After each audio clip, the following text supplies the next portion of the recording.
9h24 ce matin, Pierre Laroutureux est avec nous. Aujourd'hui, l'esprit se révolte, crise sociale, crise climatique, 7 solutions pour éviter l'effondrement aux éditions des Liens qui libèrent. Bonjour. Bonjour. Bonjour, merci d'être avec nous. Alors, Pierre Laroutureux, votre livre est plutôt rassurant, ce devrait être rassurant, hein, puisque sous le titre, il y a 7 solutions pour éviter l'effondrement, comme le disait Cécile.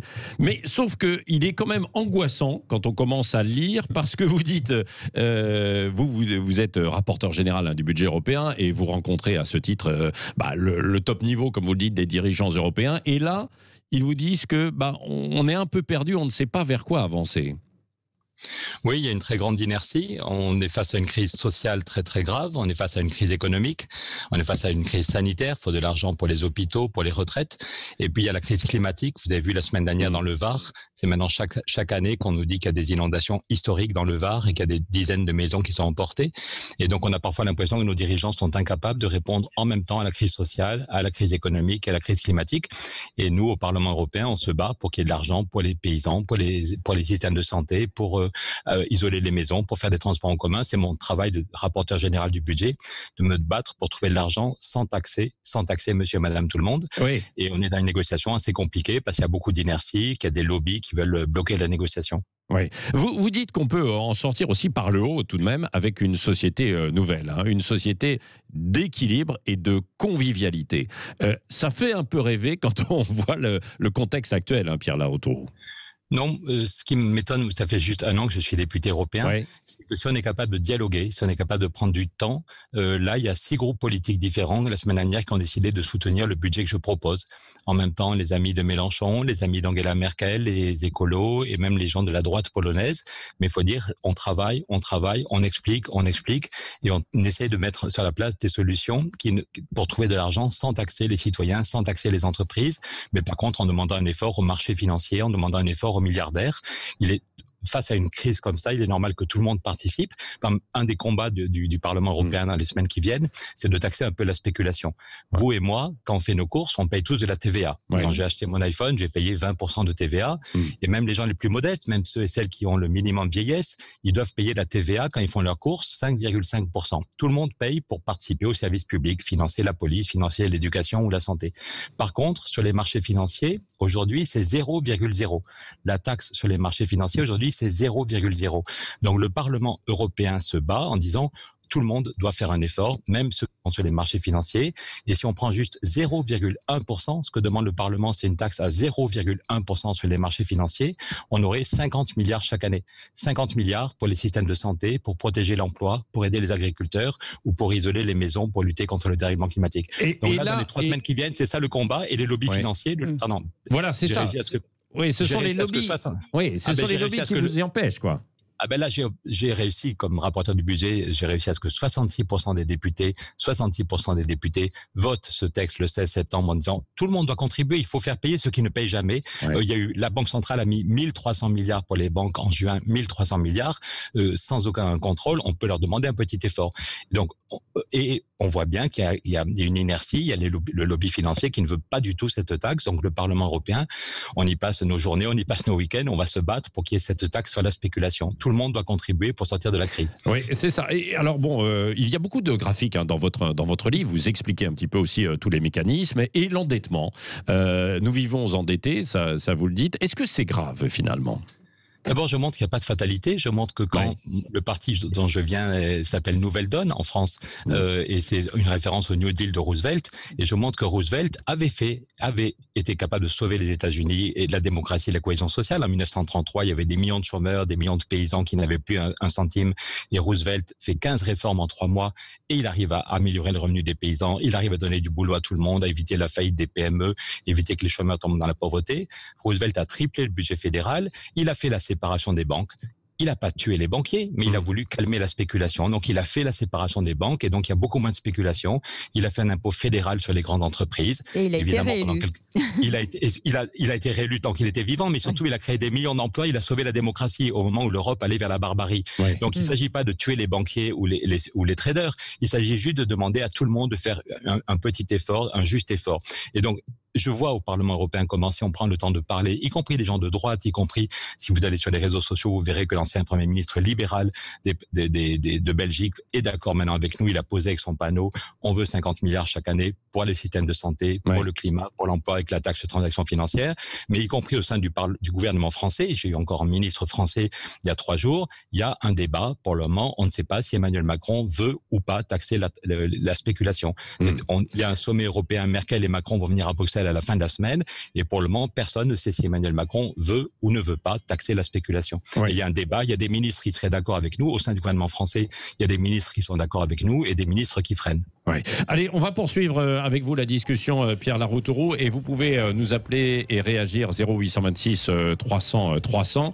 On viendra aussi justement la lutte pour l'environnement. Vous l'avez évoqué dans un instant, avec des mesures aussi très concrètes pour diviser par 2, par exemple, la facture pour les particuliers, les entreprises et les collectivités.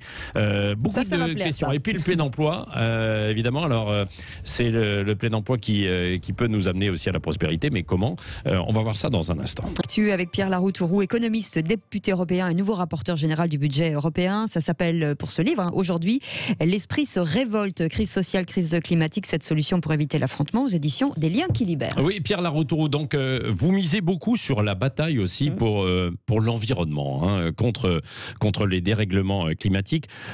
Vous pensez que l'Europe est bien armée et que grâce à ça, elle peut permettre de retrouver de la prospérité, puisque vous dites aussi qu'il faut passer au plein emploi et que le plein emploi fait la prospérité et non l'inverse.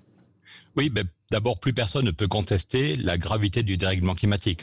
Je viens de parler des inondations dans le Var, mais cet été, il y avait plus de 70 départements où les paysans ne pouvaient pas arroser les cultures parce qu'on manquait même si Pierre Laroutourou, c'est un problème d'aménagement avant tout dans le Var, quoi. C'est pas que le dérèglement climatique, c'est parce que en fait on a coupé les arbres n'importe comment, on a mis on a bétonné beaucoup d'endroits. Ça c'est autre chose quand même. Patrick, je crois que vous avez eu la gentillesse de lire effectivement le bouquin apparemment, et vous verrez que j'évite les caricatures. Oui, je sais. Voilà. Mais par contre, quand la Méditerranée est de plus en plus chaude, il y a de plus en plus d'évaporation et le volume d'eau qui tombe est de plus en plus important. Donc en plus, si on a bétonné, en plus si on met les maisons trop près des rivières, ça complique. Mais il n'y a aucun doute, hélas, sur le dérèglement climatique. Dans mon coin des Pyrénées, je pourrais vous donner 15 exemples. Voilà, on a dû éteindre 2 centrales nucléaires cet été parce qu'il n'y avait plus assez d'eau pour les refroidir. Et il y a 70 départements où les agriculteurs n'ont pas pu arroser. Donc est-ce que ça va, si on fait rien dans 15 ans ou dans 20 ans, c'est juste l'horreur. Voilà. En Europe, c'est l'horreur. En Afrique, ou si les récoltes sont divisées par 2 en Afrique, alors que la population va doubler, des millions de gens vont avoir une vie monstrueuse.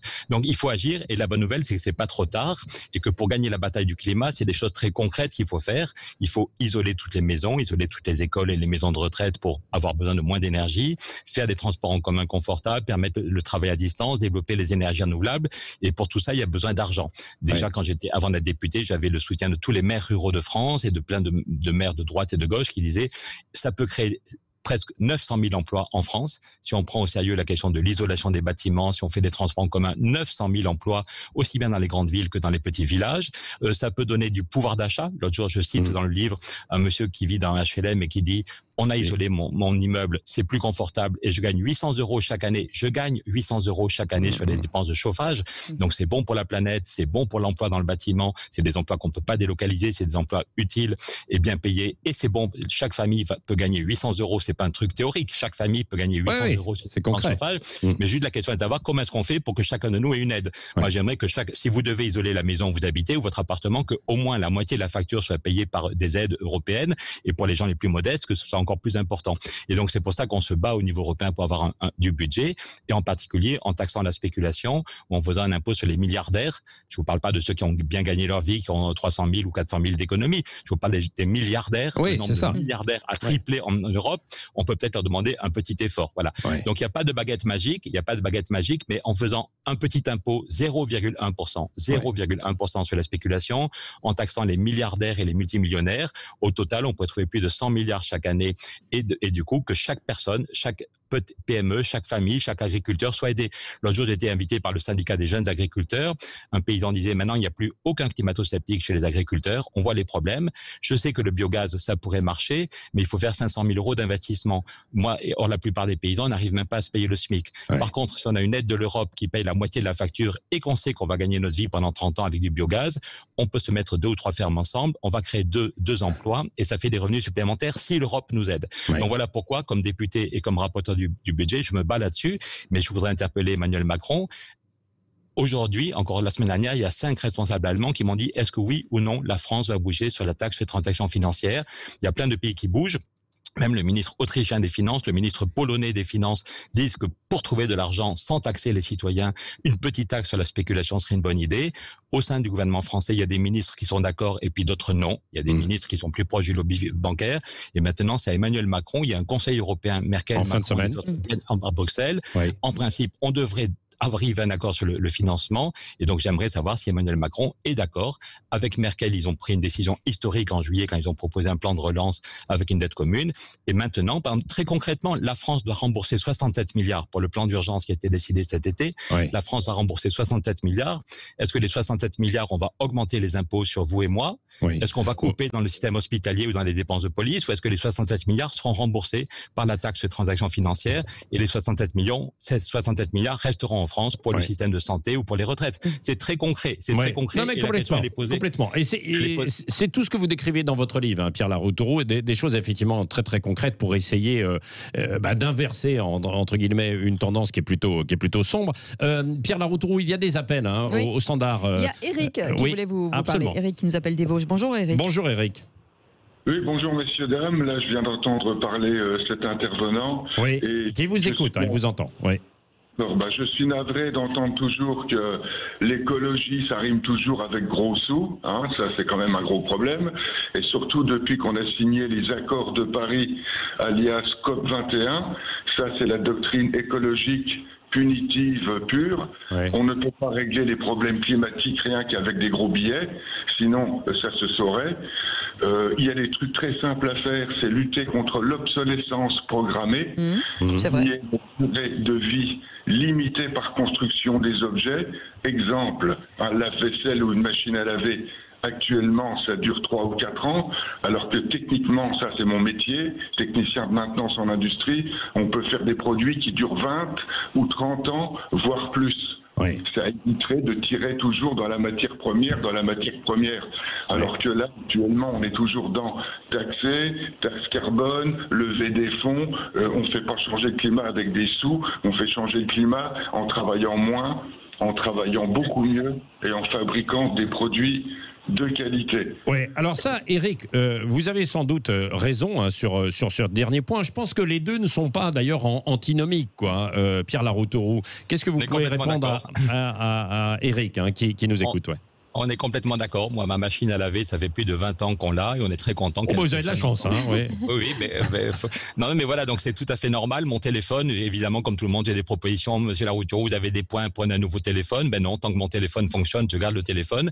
Et même, j'ai des chemises qui sont un peu élimées, je les fous pas à la poubelle, elles servent encore. Mais en même temps, je pense qu'il faut quand même qu'on isole toutes les maisons, qu'on isole les maisons de retraite pour que les gens aient moins chaud l'été et aussi pour qu'on dépense moins pour nos dépenses de chauffage. On met des milliards pour acheter du gaz à monsieur Poutine. Si on isolait tous les bâtiments, on dépendrait moins de M. Poutine.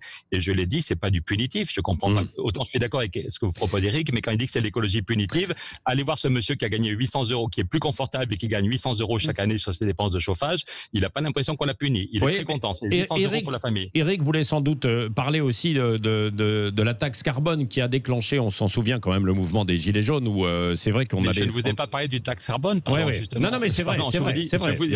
Moi, je comprends très bien la plupart des Gilets jaunes. J'étais avec les maires ruraux quand le mouvement des Gilets jaunes a commencé. Dans mon coin des Pyrénées, quelqu'un qui a du boulot, il doit aller y prendre sa voiture tous les matins pour aller à Pierrefitte ou à Argelès parce qu'il n'y a pas de transport en commun et il n'y a pas d'internet au débit, on peut pas travailler à distance. Et je vous rappelle que 30% des Français n'ont pas 1 € d'économie, qui se font engueuler par les banquiers tous les mois parce qu'ils sont dans le rouge. Donc si on demande qui c'est qui doit payer le plan de relance, qui c'est qui doit payer pour le climat, c'est pas les 30% de Français qui n'ont pas 1 € d'économie. Et il va y avoir 1 million de pauvres en plus cette année, c'est pas eux de payer. Par contre, les marchés financiers, je montre dans le livre que les marchés financiers n'ont jamais été aussi hauts. Je montre montre un tweet de Donald Trump qui dit c'est génial, les marchés financiers sont à un niveau jamais vu. Autant l'économie réelle va vraiment pas bien, il faut aider les entreprises, il faut aider les paysans, il faut aider les collectivités. Autant les marchés financiers sont à un niveau jamais vu. Le nombre de milliardaires. La bourse a flambé. Voilà. Donc oui, tout à fait. Donc c'est encore une fois, chacun de nous, quand il fait ses courses, paye de la TVA. Tous. Donc même les plus pauvres, même les SDF, même les retraités qui vivent avec le minimum vieillesse, tout le monde paye 5,5 de TVA pour l'alimentation de base. Pourquoi c'est 0,0 sur les marchés financiers? Et il y a un texte qui a été proposé par la commission Barroso en 2011. Pourtant, monsieur Barroso, c'était pas vraiment un homme de gauche, et qui disait c'est tout à fait possible de taxer 0,1%. Et à l'époque, c'était avant le Brexit, il disait que ça ferait 80 milliards de ressources chaque année. Après le Brexit, on a refait les calculs et c'est au moins 50 milliards. Donc voilà, le Parlement se bat là-dessus et je le redis, il faut que la France clarifie son discours. Les dirigeants allemands sont prêts à avancer, beaucoup de pays sont prêts à avancer et tout le monde se demande est-ce que oui ou non la France veut taxer la spéculation. Oui. Et on continue au standard avec Claudine qui nous appelle. Bonjour Claudine. Bonjour Claudine, qui nous appelle de Niort. Bonjour. Oui, bonjour. Bonjour à tous. Oui. Alors moi, je suis intéressée par ce qu'il dit par rapport à taxer la spéculation. Je pense que c'est une bonne chose. Néanmoins, il est quand même triste qu'on soit obligé de faire ça au niveau de l'Europe, quoi. Je veux dire, bon, on est bien, c'est bien évident que de toute façon, pour taxer quelque chose au niveau de l'Europe, il faut l'accord des 27. Si on n'a pas l'accord des 27, on ne taxera rien du tout. Et il faut bien se rendre compte quand même que des pays comme l'Irlande ou même les Pays-Bas vont refuser. C'est évident. Et c'est même le Luxembourg. Je veux dire, ils sont vraiment trop bien dans ce genre de business pour aller taxer les entreprises qui spéculent, aux choses comme ça, qui sont chez eux et qui payent des impôts au ras des pâquerettes. Je veux dire, bon. Et puis, de toute façon, on sait très bien que M. Macron ne travaille pas dans cette idée-là. Oui. C'est ce que disait. Alors, sur ce premier point, Claudine, je propose, restez avec nous, mais je propose à Pierre Laroutourou de répondre. C'est vrai, Pierre Laroutourou, que ce que dit Claudine, il n'y a pas une harmonisation fiscale et en même temps, sur certains choix, il faut l'unanimité et c'est difficile de faire avancer l'Europe et les textes, quoi. Alors, moi aussi, je pensais qu'il fallait l'unanimité il y a un an. Mais en fait, on a un système qui s'appelle une coopération renforcée. En 2014, Angela Merkel était allée à Londres parce que Londres bloquait la négociation sur la taxe sur la spéculation. Et Merkel était allée à Londres pour dire « shut up » aux Anglais, stopper le veto. Mais les Anglais ne voulaient pas et avaient même fait un recours devant la Cour de justice. Et la Cour de justice avait donné tort à l'Angleterre et avait dit « même si tout le monde n'est pas d'accord, même s'il n'y a que 9 ou 10 pays, on peut avancer, faire une coopération renforcée ». Donc, du point de vue juridique, c'est tout à fait possible. Et du point de vue politique, maintenant, vous avez raison qu'il y a des pays qui, a priori, ne veulent pas. L'Irlande, le Luxembourg, les Néerlandais. Mais ce qui est nouveau depuis le 21 juillet, c'est que les 27 pays ont signé pour ce plan de relance de 390 milliards de dettes communes. Donc, y compris le Premier ministre des Pays-Bas, Mark Rutte, maintenant, il a signé. Au début, il avait dit non, jamais, pas moi, et puis il s'est écrasé, et puis il a compris que les Pays-Bas allaient tomber en récession s'il n'y avait pas un plan de relance pour toute l'Europe. Et maintenant, à la louche, il doit 20 milliards. La France va rembourser va recevoir d'abord 40 milliards, puis va en rembourser 67. Mais Mark Rutte aussi devant. Donc, si on propose publiquement, s'il y a plusieurs pays qui disent, nous, on veut que c'est une taxe sur la spéculation, et la taxe sur la spéculation permettra d'abord de rembourser la dette commune, et puis aussi d'agir pour le climat et d'agir pour la santé, mais d'abord de rembourser la dette commune, eh bien, Mark Rutte, s'il dit non, il devrait expliquer devant ses électeurs qu'il a accepté la dette commune, il doit rembourser 20 milliards, il refuse de taxer la spéculation, donc il devra soit taxer monsieur, madame, tout le monde, soit couper dans les dépenses de retraite ou les dépenses de santé aux Pays-Bas. Donc, s'il y a un débat public, je pense que Mark Rutte, il aura du mal à expliquer devant ses électeurs qu'il préfère taxer tous ses électeurs plutôt que de taxer un peu la spéculation.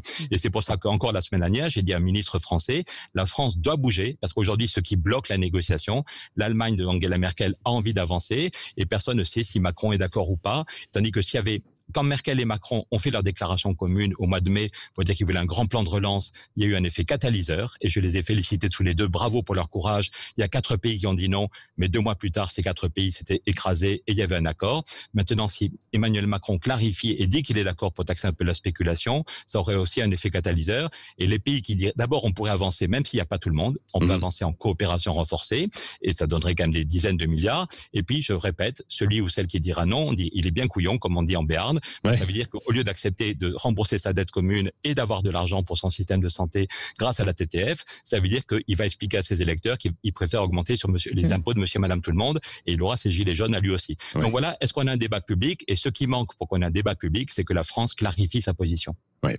Merci Pierre Laroutourou, merci donc à Claudine, aux auditeurs qui ont appelé. Je rappelle votre livre, hein, L'esprit se révolte aujourd'hui, crise sociale, crise climatique. 7 solutions pour éviter l'effondrement. Voilà, on sort en vous écoutant quand même plus optimiste. Hein, je le disais dans un premier temps, il y a des choses inquiétantes et puis derrière, si on se retrousse les manches, on y arrive. Dans un instant, on reviendra sur le palmarès des villes où il faut bon passer sa retraite. Ah, on vous y pensez, vous, Cécile, déjà les bains, oui, peut-être. Ouais. Restez avec nous, on revient dans un instant, 9h46. Le Grand Matin Sud Radio, 7h-10h, Patrick Roger,